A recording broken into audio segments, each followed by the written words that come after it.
This is Inside Indiana Business Radio for the afternoon of Thursday, May 23rd, 2024. I'm Alex Brown. The Indiana Office of Energy Development has selected Purdue University to further its research of small modular nuclear reactor technology and study how it could potentially be used to power Indiana in the future. Sungjin Kim, head of Purdue's School of Nuclear Engineering, says such a study is logical for Indiana. Because Indiana is one of the biggest coal states, and we are, as I understand, the state government is trying very hard to find a way to have a transition from coal-based or carbon-based to non-carbon-based energy. So without nuclear, you cannot provide a base load. That's the bottom line. So it is not only logical, but also, in a way, in my opinion, it's essential to consider nuclear for the state if we are serious about moving forward to the carbon-free environment. Work on the study began in February and will be completed in October.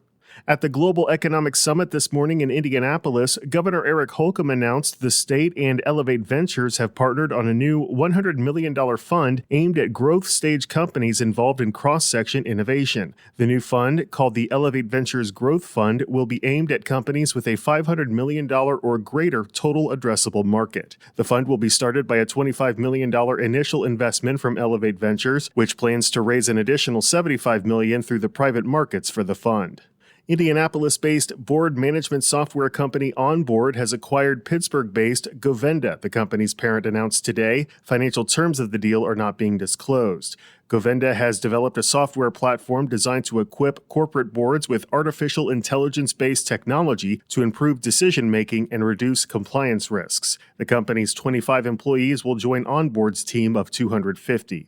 From the number one source for Indiana business news, this is Inside Indiana Business Radio. IBJ Media, Inside Indiana Business, and the Indiana Economic Development Corporation invite you to the Engage Indiana series, presented by CareSource, Indiana University, and Old National Bank. With an unrelenting focus on growing Indiana's economy, we'll dive into each region's unique challenges and distinct opportunities for growth. 9 regions, 1 goal. Indiana's bold future starts here. Discover more and register at ibj.com/engage. Amy Mangold became CEO and president of United Way of Southwestern Indiana in April after serving as marketing and communications director since 2020. In a Q&A for our Evansville Region Report newsletter, Mangold discussed the United Way's transition to an issue-focused organization. We were giving a little bit of money to a lot of organizations, and our donors were coming back to us saying,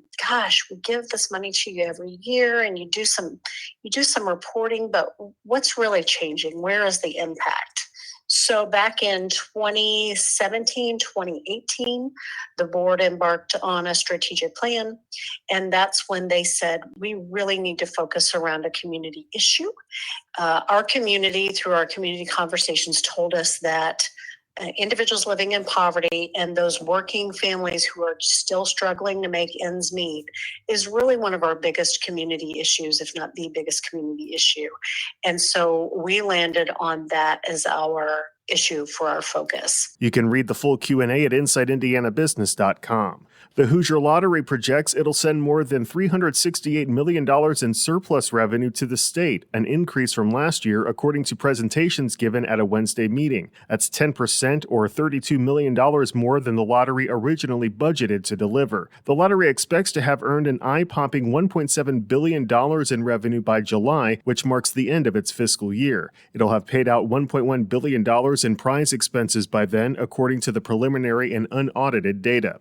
And because the lottery surpassed its financial goals, it's expected to pay IGT Indiana an incentive payment of $20 million.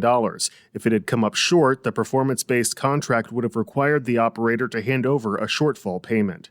Bloomington-based Terran Robotics is combining emerging technology with an ancient building technique in an effort to build more affordable, quality housing stock. The automated construction and design company uses AI and robotics to make Adobe-style homes in a more energy-efficient, environmentally friendly, and affordable manner. Many millions of people live in earthen homes quite happily, but in the industrialized West, we don't do it very often because it's very labor-intensive to build these kinds of homes. The reason you want to be building these kinds of homes and living in these kinds of homes is that, one, they're very good for human health. There really are no additives. We don't add any chemicals or binders to our materials, so they're quite healthy for humans, unlike most modern building material, which has a lot of processed additives, which off-gas, and, we're now starting to realize they're linked to all sorts of cancer and so forth.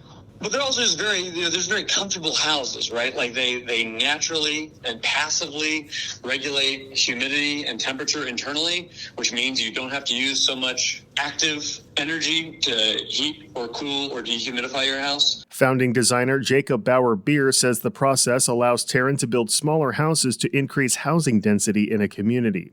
New Fort Wayne Mayor Sharon Tucker is this week's guest on the Business and Beyond podcast with Gary Dick, presented by PNC, a weekly conversation with high-profile Hoosiers in business, sports and entertainment, and beyond. Available now from your favorite podcast provider. I'm Alex Brown for Inside Indiana Business Radio on Demand.